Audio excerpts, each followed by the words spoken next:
All right, fetch it up.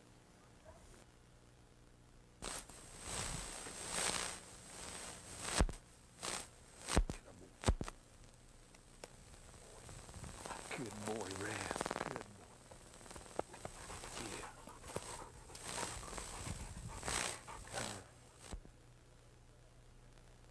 Yeah. That is Jerry Jenkins and old Raz, and he's one of the puppies we used in this video. These puppies are out of field trial stock, and we used them to prove that most any dog can be taught to handle birds. Of course, a lab bred to point would have been a little easier to work with. I'm Bill West, and I've trained pointers and setters for over 40 years. My method teaches a dog to handle birds and not wool point, because we ain't going to always be there around when the dog's around game to tell him to wool. This method is very simple, but these things, it's very subtle, and you'll have to watch it 3 or 4 times maybe to pick it up. And before you start training your dog, you better watch this tape several times to be sure you got the whole idea. This is the same method I use in pointers and setters, and it'll work on any dog as long as he likes birds well enough to go out and hunt them. Okay. I hope you enjoy this video and it makes you a better dog trainer.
Here it comes.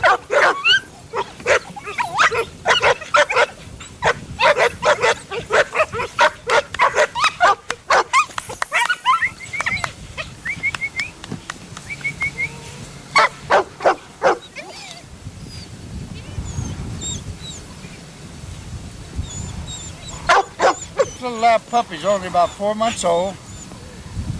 I've let him chase 1 or 2 birds, and he's kind of a natural retriever.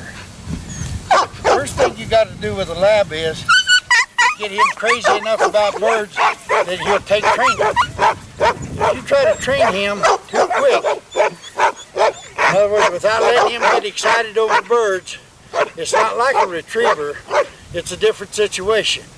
So you have to encourage him to really want those birds, and when you do that, then he will respond to training. Otherwise, if you don't get him built up and his courage and everything to want to chase birds, then you won't be able to break him, more than likely. Now, you might teach him to wool point, but there's a difference between wool pointing when you walk up there and tell him whoa and stop him, because you're not going to be there all the time to tell him whoa when you're working dogs and you're out there and he's hunting on his own. So what you got to do is let him get all fired up about these birds. Then you can start training him. Now, this little lab is a little bit young to start training him, but at least you can get him crazy over birds. And if you can see here now, he can actually smell that bird over yonder. In other words, and he can smell it. The wind's blowing that away and that bird's way over there. But he can actually smell that bird. If you turn him loose, you watch him go over there now. You understand what I mean? He could actually get the scent of that bird from here. If you turn him loose, he'll go right over there to that bird. But this is what you got to do with a young lab puppy. In other words, let him, I don't mean let him catch birds forever, but let him get really fired up over him, then you can start working him, and then you can get him to handle birds. Otherwise, you probably just destroy.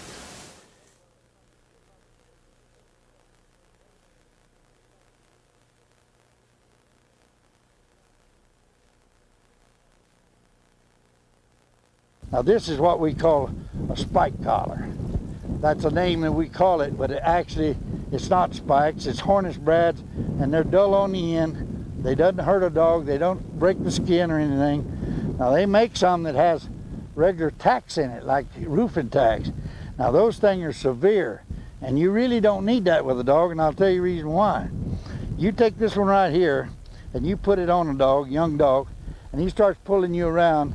You just let him get out there like that, and every time he puts too much pressure on, just give him a jerk like that, and then just let the slack back out.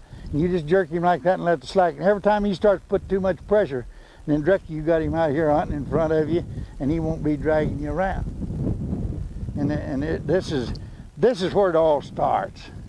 Is this rope and this collar here.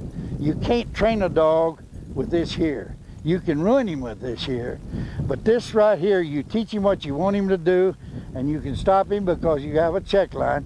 You don't need a check line 100 yards long, because this is like a bridle bit on a horse, that if your reins is up here, you have no control.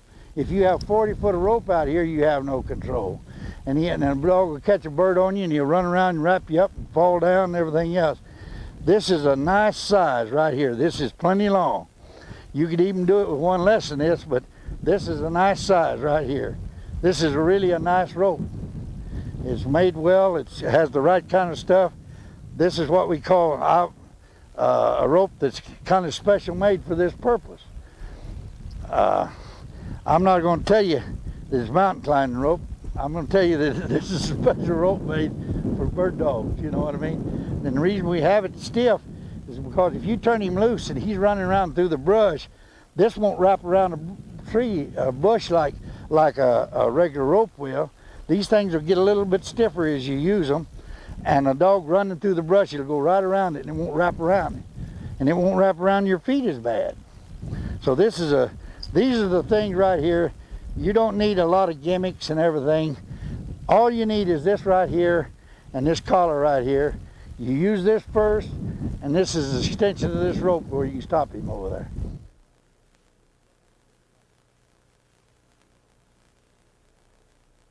I find this to be real good for people that don't have fixed ideas on how to break dogs, and they always hollering whoa and jerking them around and kicking them and slamming them on the ground and everything. That has nothing to do with dog training. It's I count it a form of abuse. In other words, there's a better way of doing it. You don't have to do that to dogs. In other words, you teach them, you show them, and you're good to them, and you're always petting them. That's hard for people to do. They get out here and the dog makes a little mistake, the anger starts building up, and the first thing you know, he's jerking and snatching and threatening the dog and everything, and it's not done that way. You got to work calm around the dog, and that way he'll accept you and he won't fight you, and you'll have a better dog. This jerking and snatching is all frustration. It has nothing to do with dog training. This collar here is the extension of this rope. If he runs out there and does something wrong, you can stop him with the collar. Not by squalling and hollering at him, but you just stop him like you would if you had the rope here. When you're teaching a dog to stop and not chase birds, you don't holler whoa at him, because if you do, you'll make him blink. In other words, whoa is the worst abused word in dog training. Everybody says whoa, whoa, the dog's running loose, and the dog runs out here and they holler, whoa, come back here, whoa. He don't whoa and he don't come back either. What have you taught the dog? You haven't taught him nothing but a bunch of bad habits. So this thing here, you train him with this, you teach him what to do, and then you introduce him to the collar, and you use this here in a proper manner because it's an extension of this rope.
better than that the first time or two.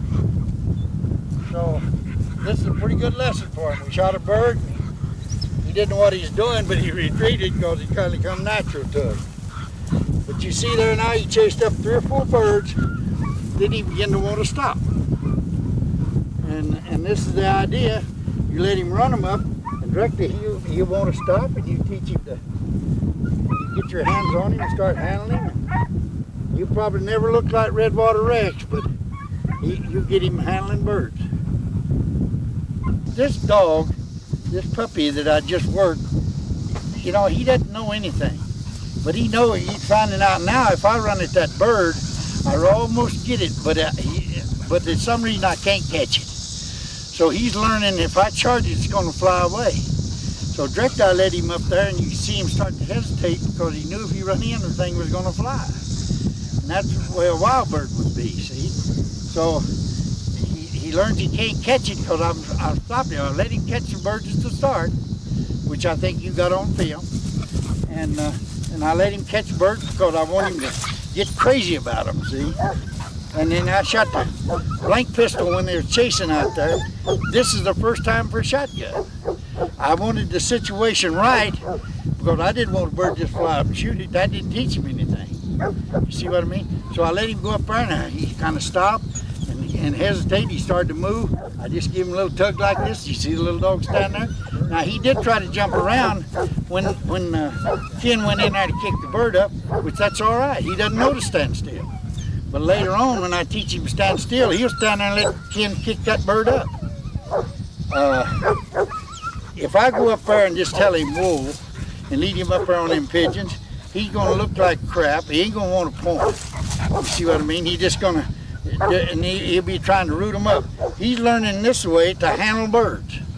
This is different what a lot of people don't understand, teaching a dog to handle birds and whoa point. Everybody wants to lead him up there and tell him whoa and just break him to whoa, and wherever he stops him at, why that's where the dog will stand.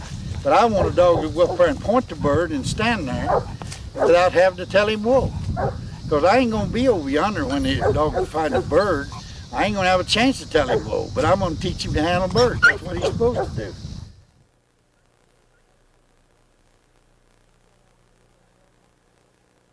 And we start out with these little old dogs, which I think Dave probably got in his tape, and I've been doing it for years. I was the first one I think that started the thing, was teach them to stand still before you teach them what whoa is.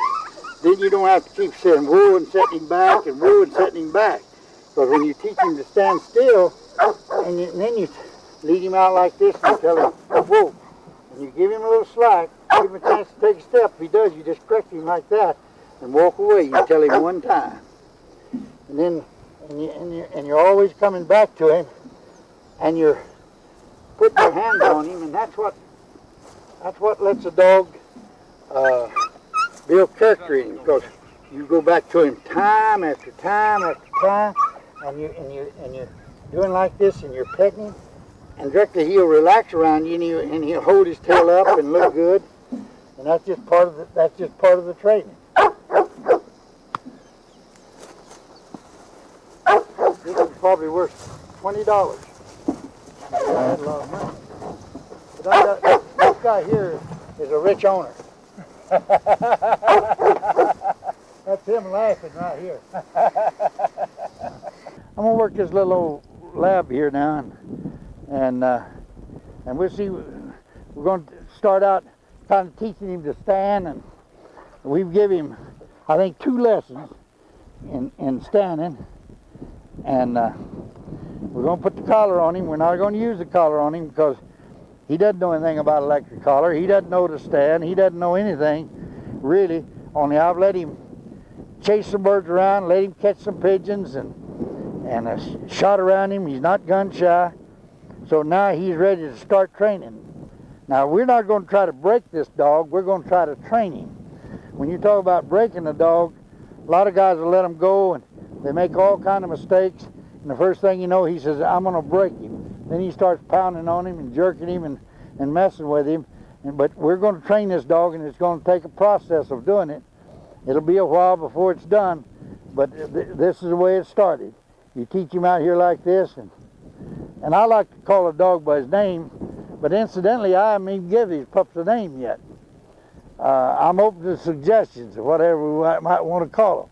But I'm going to teach him to come to me. Come here. Come here. Come here. And every time he comes here, I'm going to pet him. I'll show you how quick. This dog has never been taught now to come here or nothing. Now watch this. Come here. Come here. I'm going to let him go, and I'm going to back up here. Come here. Come here. Come here. Come here. Come here. See how quick they respond? And that's, they learn that real quick. Come here. Come here. Come here. Come here. And every time he comes to me, I'm going to pet him. So now, reason he's going to come to me because it's kind of punishment out there, but when he comes here to me, I'm going to pet him. He don't mind coming to me. But if I didn't pet him, just call her, come here and jerk him to me, and I didn't pet him, directly he wouldn't want to come to me. But this way, come here. Come here. Come here. Come here. Come here.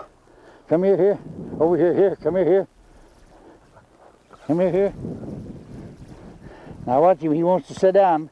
Now I'm going to break him of this right off the start. I'm going to make him get up. Now watch this. Every time he gets up, I'm going to pet him. I'll shove down on him, try to shove him back down there. Come here. Now this is actual fact now. We haven't messed with this puppy any about teaching him to come here or anything. This is the first lesson he's had. Now we've worked him twice. Ken worked him once and I worked him once on making him stand. So now we're going to see how much good he did just 2 times. These labs are super smart dogs.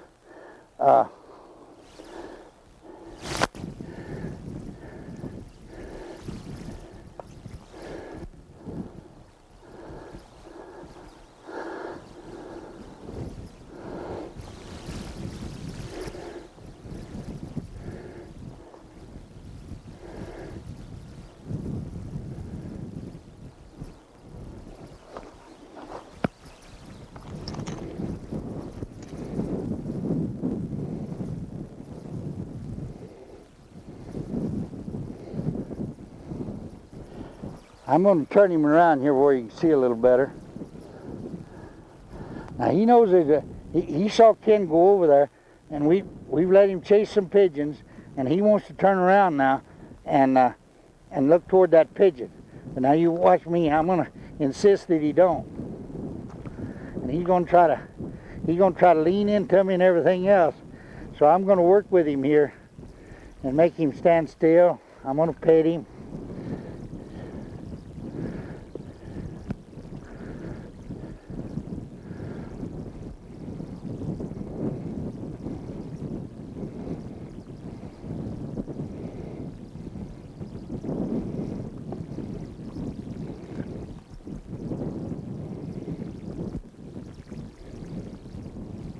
I'm going to stay close to him when I first start working him because I want him to stand here and I want to be able to correct him. Every time he moves a foot, I want to be able to just give him a little jerk and straighten him up and make him stand here. And I'm not going to tell him whoa because he don't know what whoa is. But I'm going to teach him that I want him to stand still and not be moving his feet, not be doing anything on paying attention to what I'm wanting him to do. I'll get his head in a position like this, I'll pet it. Now watch him look around, I'll bang him like this, and I'll put that head back like this, and then I'll get it in position, I'll pet him.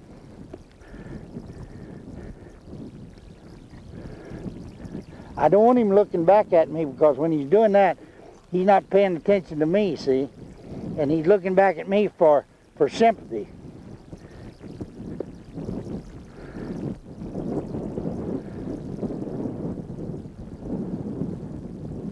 I don't care if he looks off over yonder because he saw a bird over there, but I don't want him looking around curling his head up to me. Now, if there wasn't no birds out here or something and I was working him and there wasn't nothing to distract him, I'd make him keep his head in a certain position. I'd make him keep it like this. And you can make them pose by doing them like this, see? and you peck them under the chin and get their head in the right position, jerk them up like this.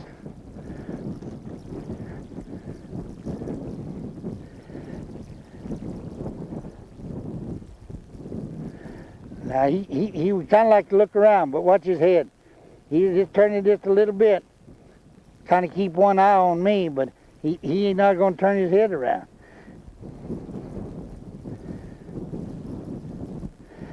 And I'm talking, and that has some distraction. Now you'd be better off if you're not saying anything. But I want to demonstrate to you that what we do to start a dog off before we ever teach him what whoa is, we're going to have him standing still. So now it's wrong to have a dog go forward, then you tell him whoa, and then set him back. That's backwards. Just think about it. He doesn't know to stand still. He walks forward and you tell him whoa and set him back and he takes a step. That way dogs never plant their feet. They're always moving a foot. And you teach him to stand still, and then when you lead him off like this, up close, and then you tell him whoa. Do him like this. Then you're teaching him to whoa. Now he'll stand still, see, he won't keep moving. And you don't have to keep saying whoa and setting him back and setting him back. In other words, he knows to keep them feet still. But when you tell him whoa, and you lead him forward like this, and you tell him whoa, then you give him a little slack, and if he starts to move, you just correct him with this here, this way, then you just walk away from him.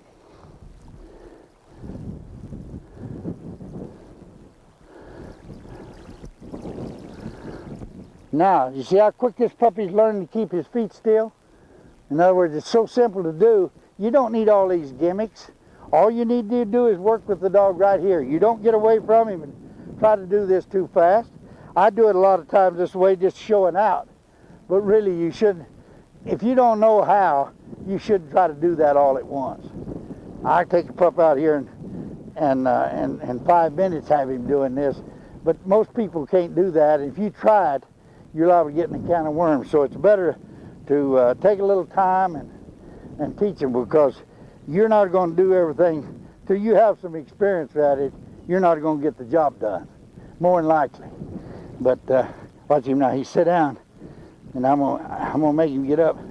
But just kick him like this. When he gets up, I'll shove down on him like this, and I'll straighten him up like this, and I'll just walk away.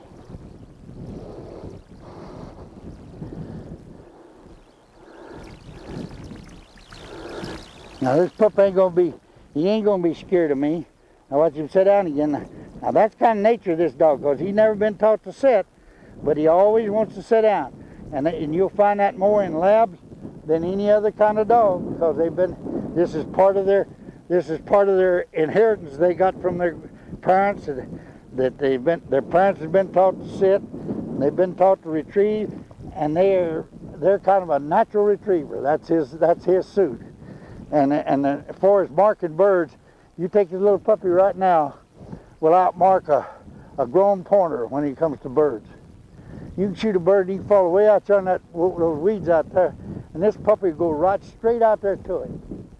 If he sees him fly over there in light, he can go right straight to him. Pointer, will go ripping down through and run halfway, go to hunting around, and then go on out and maybe run by him and go 100 yards the other side. But these labs has got good eyes, and that's the reason that they're good retrievers.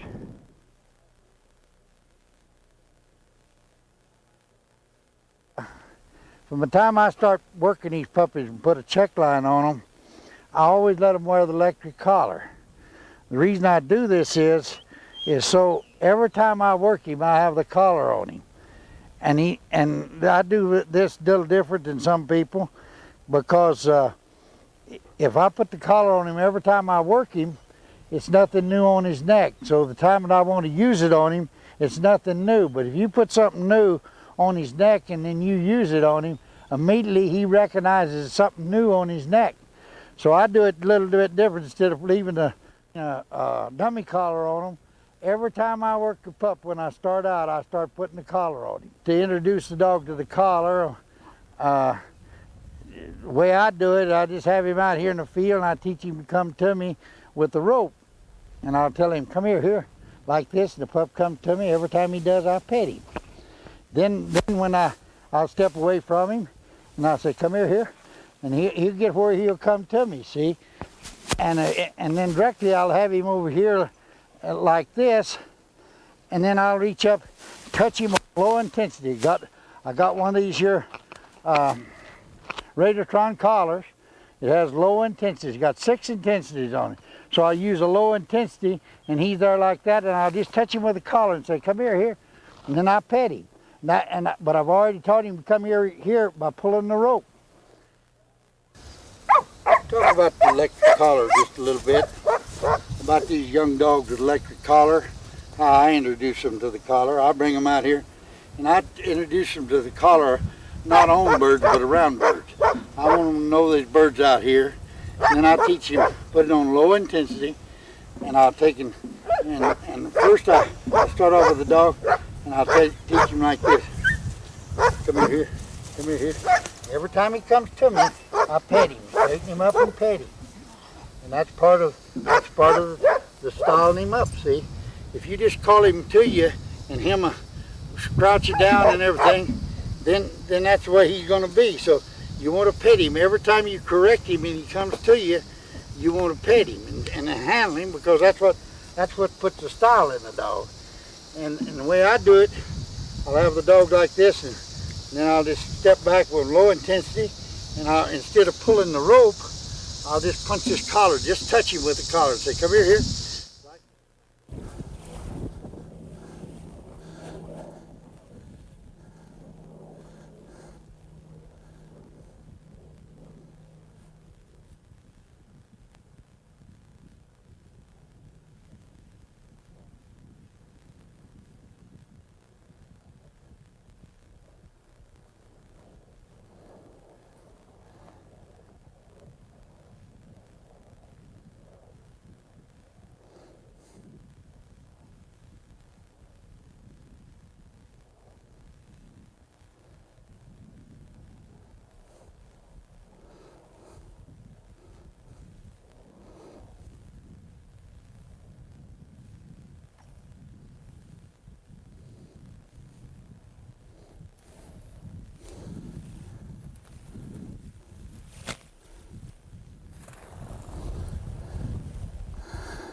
This dog here,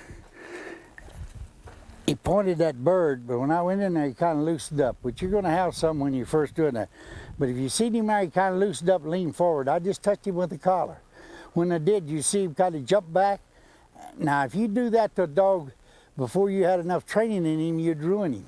But this dog here, he's kind of want to run in there and jump on that bird. And I just touched him with the collar, and he jumped back, and then he tightened up.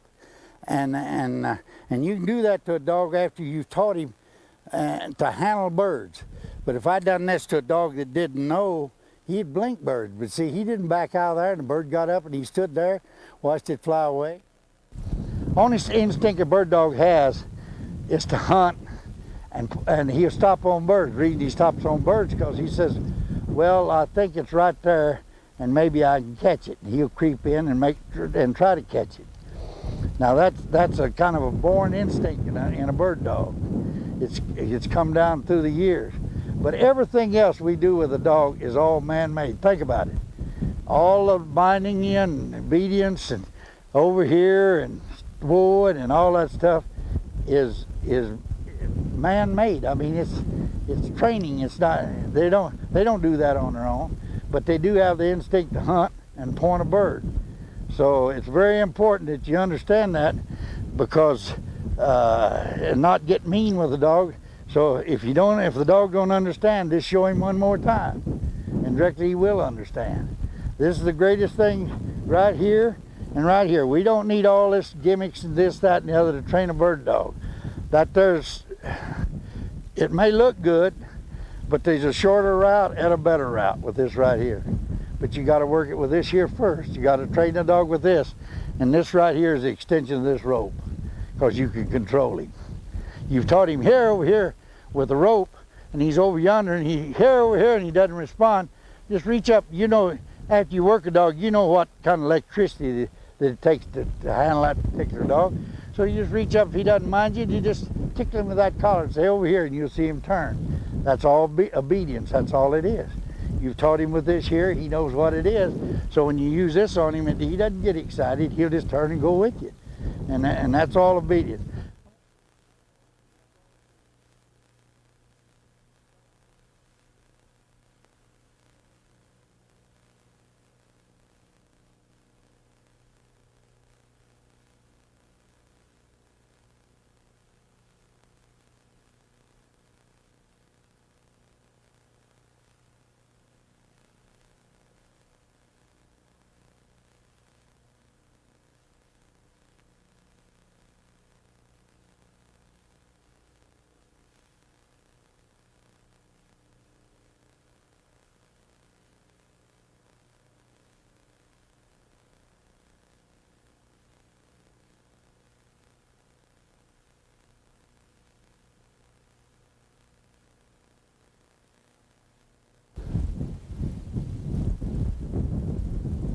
Now on this next bird, if it looks like a bird that'll fly good, I'm gonna let him run it up.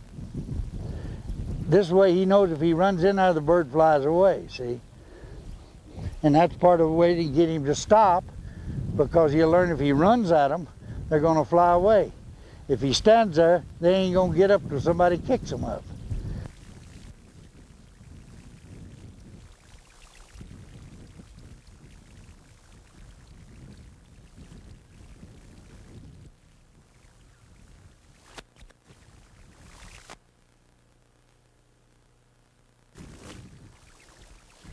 Now the reason I let him run at that's what would happen in wild birds, and that's what will make him stop on birds, is letting him do that. Then he'll get where he'll point longer and longer and longer. I don't let him catch one, but I let him, and you watch him, and as this happens, and you teach him to stand still, he'll point longer and longer. But when you're first doing this with a young dog, you don't want to try to make him stand too long, because he don't have that tension span yet, see? And when he takes notion he really wants to handle birds, then you're gonna see a difference. I think this here's gonna make a fine little dog, this one right here.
Now, are you seeing anything out of this?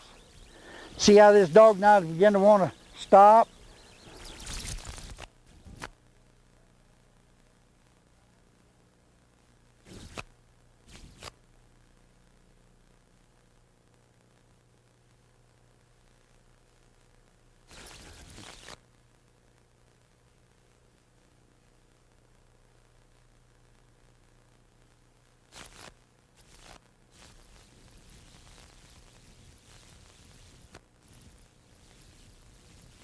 Wait a minute. All right, Ken. Keep him up.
Cross the road.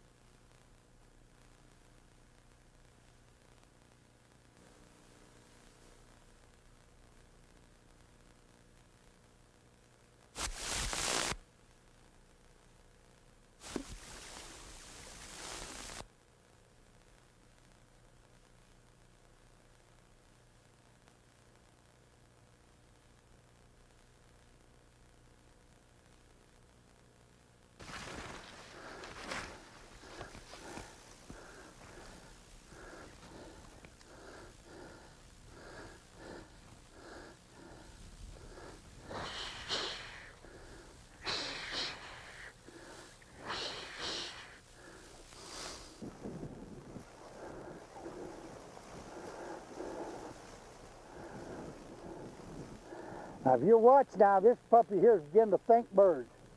Now, he began to think birds about hunting them, see? Now, you watch him.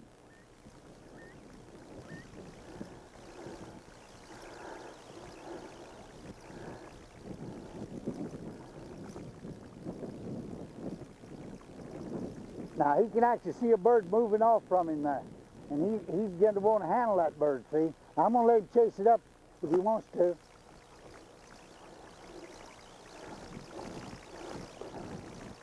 Now I'm going to kind of stop him here and just mess with him a minute. And then I'm going to let him move around here and see if I can get another stop on one.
Now, I let him stand there a little bit. I don't want him to stand too long and lose his intensity. I'd rather he would jump at the bird.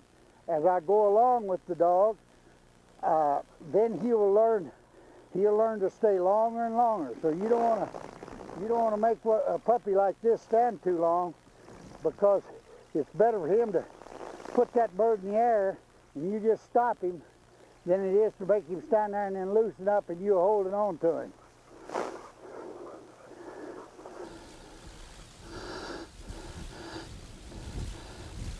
Come in and kick him up, Bill. Come in and kick the bird up.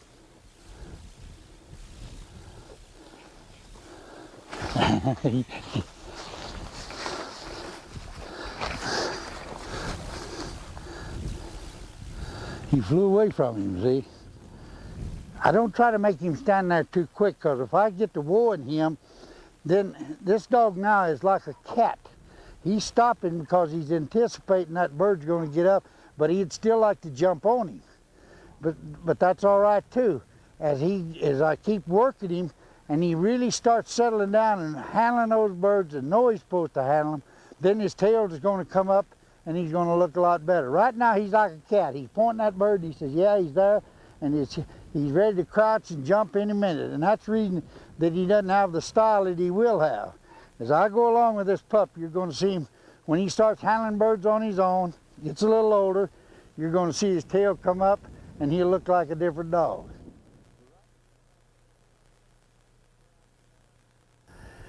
We're out in, by the Superstition Mountains here in Arizona, and we're out in the desert, and we're going to take these lab puppies. We started with them when they were about 3 months old, and now they're about a year old, and this will be another segment of them and their progress in their training.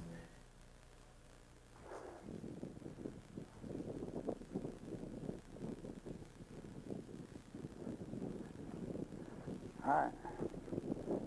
All right. Here, come here.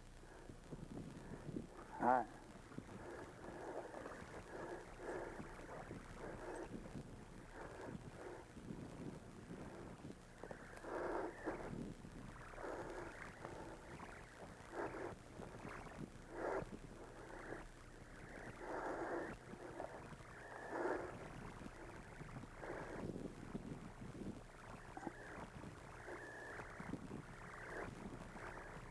Put it on off.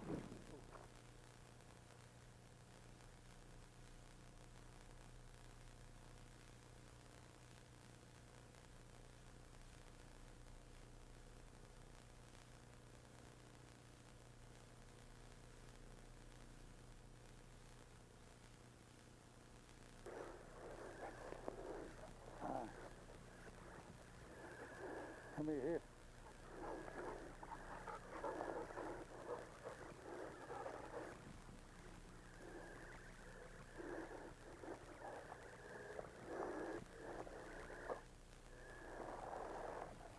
Which way go?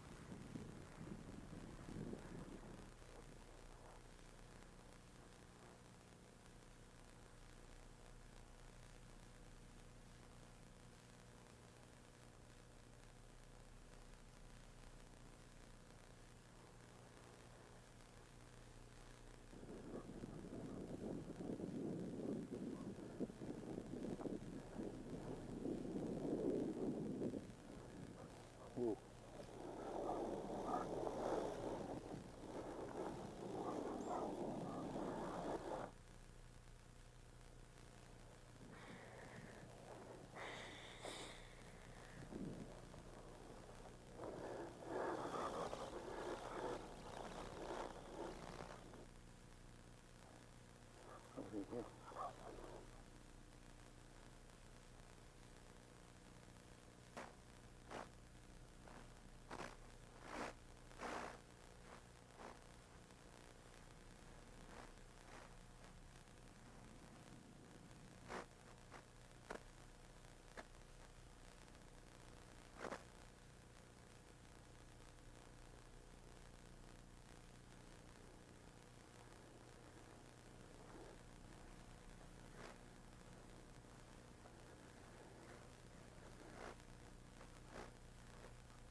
Now, if you notice, he got the idea that he wasn't supposed to run that thing up.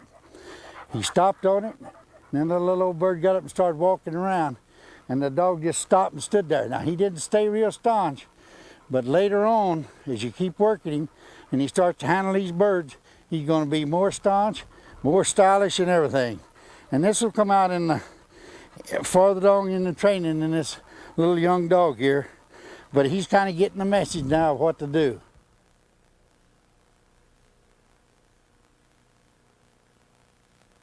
Hi.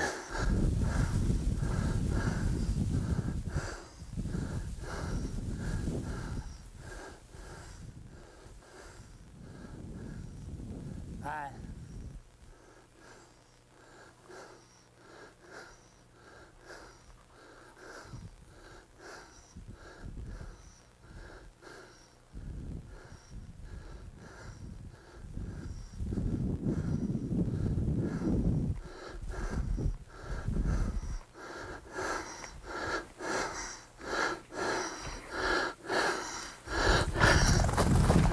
Ooh.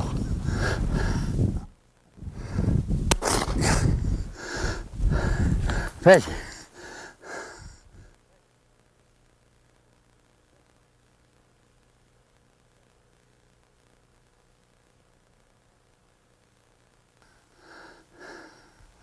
Here you go.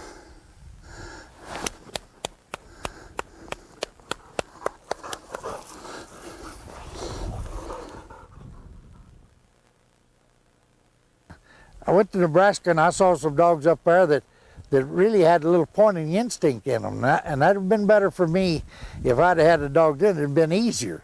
Because any dog that has a tendency to point is the easier one than that you have to train to point. And so it'd probably been easier for me if I'd had a dog that had some pointing instinct bred in him. But all dogs you can teach them to, if they like game enough to hunt it, you can teach them to handle game.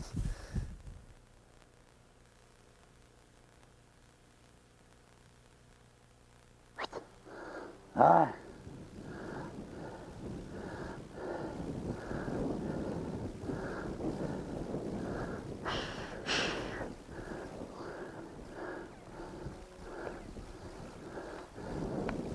Hi. Hi. Hi.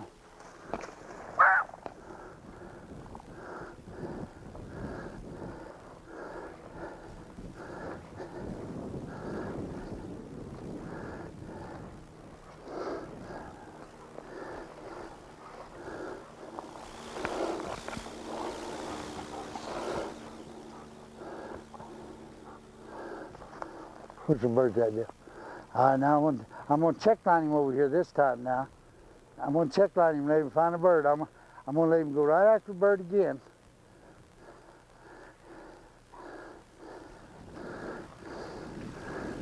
All right. All right. All right.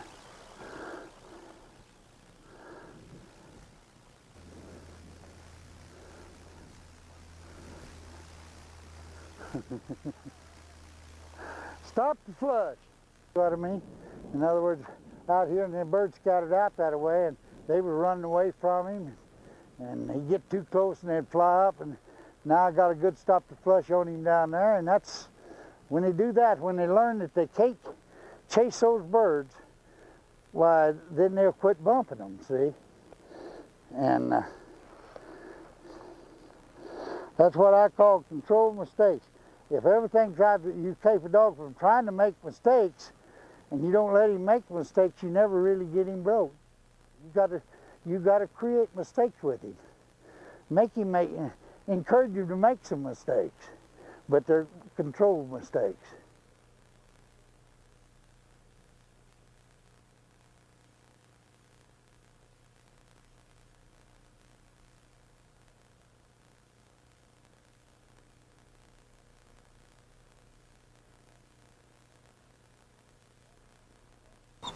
The guys that's so hard to change their method of doing things is guys that has trained a dog and he thinks he knows all about dogs. and I'm 74 years old, and I don't know all about dogs. So if you haven't been out there with the experience with dogs like this and all kinds of dogs, then you don't have the experience to do what I do. But if you take this and watch it, and time after time, and go back and go out and work that, if you're mixed up, go back and look at this thing and see if you can't pick up something I'm doing, then you will learn how to do it. If you've not got no preconceived idea. If you think that, oh, well, I'm going to shortcut this because this looks stupid, you may be missing the boat. You may be missing the boat. It may not turn out this way. But if you go out there and consistently do what I do, and I think you'll have pretty good results. I got confidence in it anyway. And, Okay. And I hope everybody enjoys it and hope it's helped somebody because, and I think it will be. It's been a lot of fun for me. I got big ego, you know.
You gotta give him the head. He likes the head now.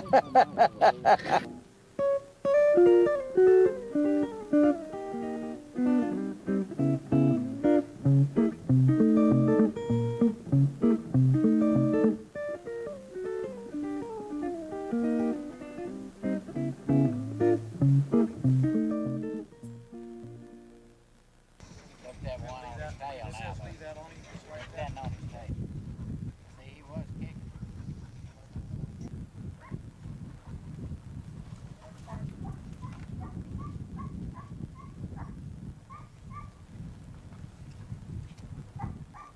Well, this has been an experience.